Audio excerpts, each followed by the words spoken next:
Bismillahirrahmanirrahim. Assalamualaikum warahmatullahi wabarakatuh.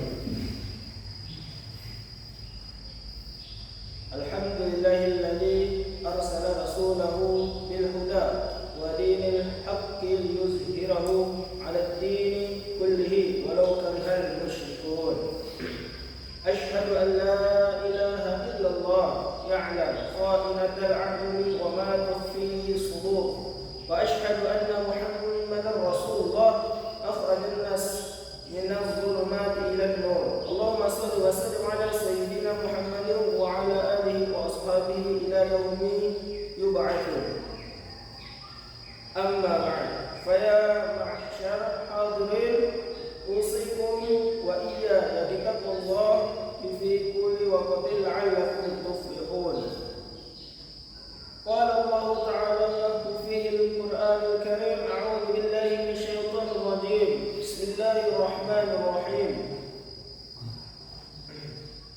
يا أيها الذين آمنوا اتقوا الله وقولوا له قولا سديدا يصلح لكم أعمالكم ويغفر لكم ذنوبكم ومن يطع الله ورسوله فقد فاز فوزا عظيما.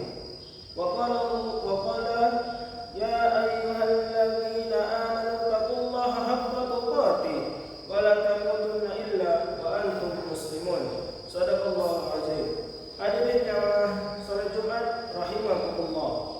Mengawali khutbah pada siang hari yang penuh keberkahan ini, khatib berwasiat kepada semua untuk meningkatkan ketakwaan kepada Allah Subhanahu wa taala dengan senantiasa berupaya melakukan semua kewajiban dan meninggalkan semua larangannya. Hadirin jamaah Jumat rahimakumullah, tema khutbah pada siang hari ini adalah tentang memahami kewajiban melaksanakan ibadah haji. Ibadah haji merupakan salah satu dari kelima rukun Islam, yakni sebagai rukun terakhir setelah syahadat, salat, puasa, dan zakat. Perintah menunaikan ibadah haji adalah sebagaimana termaktub dalam Al-Quran, yakni surah Al-Imran ayat 97 yang bunyi: walillahi 'alan nas hijjul baita man istata'a ilaihi sabila. Artinya, mengerjakan haji adalah kewajiban manusia terhadap Allah, yaitu bagi orang yang mampu mengadakan perjalanan ke Baitullah. Barang siapa mengingkari kewajiban haji, maka sesungguhnya Allah Maha Kaya, tidak memerlukan sesuatu dari semesta alam. Ayat di atas menjelaskan bahwa ibadah haji itu wajib, tetapi hukum haji itu dikaitkan dengan kemampuan, karena ibadah ini merupakan sebuah perjalanan yang membutuhkan kemampuan materi dan kekuatan fisik. Bila sebuah ibadah dikaitkan lalu dengan kemampuan para hambanya, maka terdapat hikmah tertentu yang menunjukkan kebijaksanaan Allah Subhanahu wa taala. Orang-orang beriman akan menerima ketentuan tersebut tanpa berat hati. Kalau telah berkemampuan dan berkemampuan, wajib segera dilaksanakan, tidak boleh dilalaikan atau ditunda-tunda. Kalau dilalaikan, juga berdosalah seorang hamba. Hal ini termasuk dalam sabda Nabi sallallahu alaihi wasallam yang bersabda: "Ta'ajjalu ilal haji fa inna ahadukum la yadri ma ya'ridu lahu." Hendaklah kamu bersegera menjalankan haji, karena sesungguhnya seseorang tidak akan mengetahui sesuatu rintangan yang akan menghalanginya. Diriwayatkan oleh Imam Ahmad.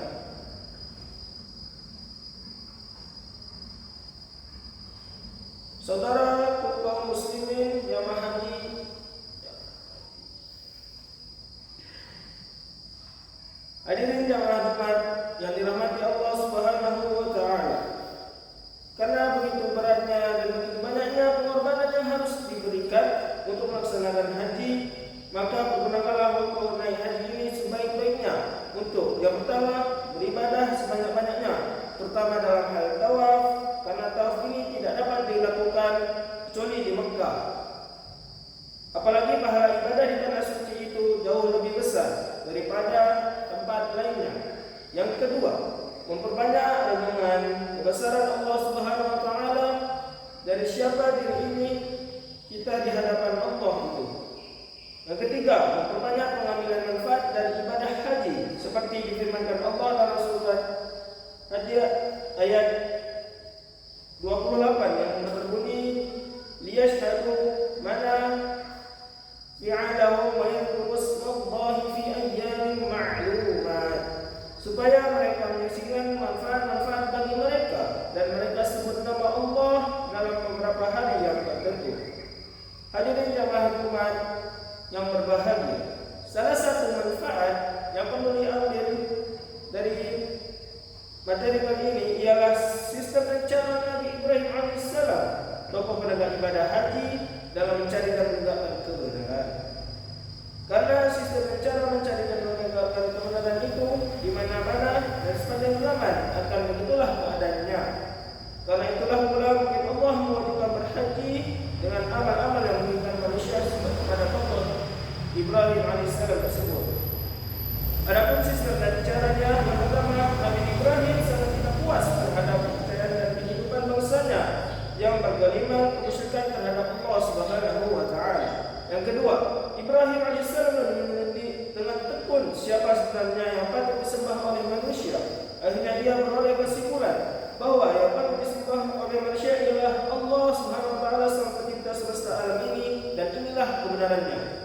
Dan yang ketiga, Nabi Ibrahim menyampaikan kebenaran itu kepada keluarganya dan bangsanya dengan gigih dan bijaksana dan menegakkan keadilan.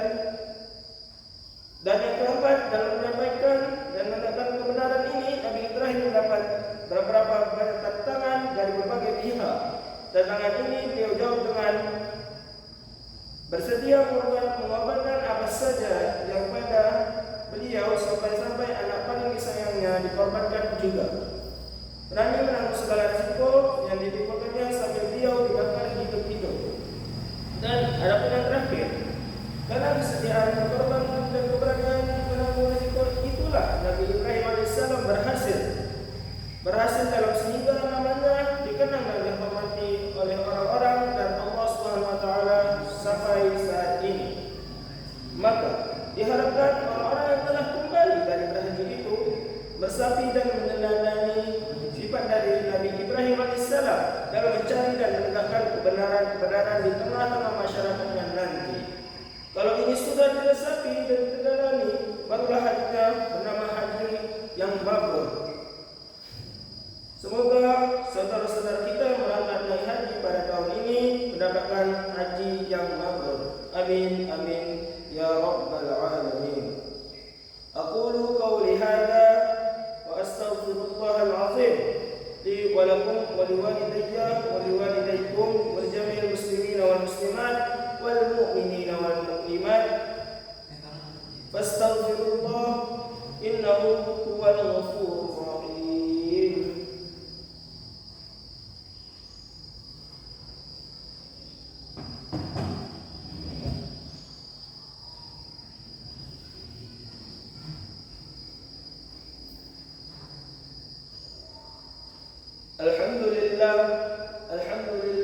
Alhamdulillahilladzi hadana li hadza wa ma kunna linahtadiya laula an hadana Allah. Asyhadu an la ilaha illallah wahdahu la syarika lah. Wa asyhadu anna Muhammadan 'abduhu wa rasuluhu la nabiyya ba'dahu. Qala Allah ta'ala fi kitabihil karim, inna Allaha wa malaikatahu yusalluna 'alan nabi. Ya ayyuhalladzina amanu sallu 'alaihi wa sallimu taslima. Allahumma salli 'ala sayyidina Muhammad wa 'ala ali sayyidina Muhammad kama sallaita 'ala sayyidina Ibrahim wa 'ala ali sayyidina Ibrahim wa barik 'ala sayyidina Muhammad wa 'ala ali sayyidina Muhammad kama barakta 'ala sayyidina Ibrahim wa 'ala ali sayyidina Ibrahim fil 'alamin innaka Hamidum Majid.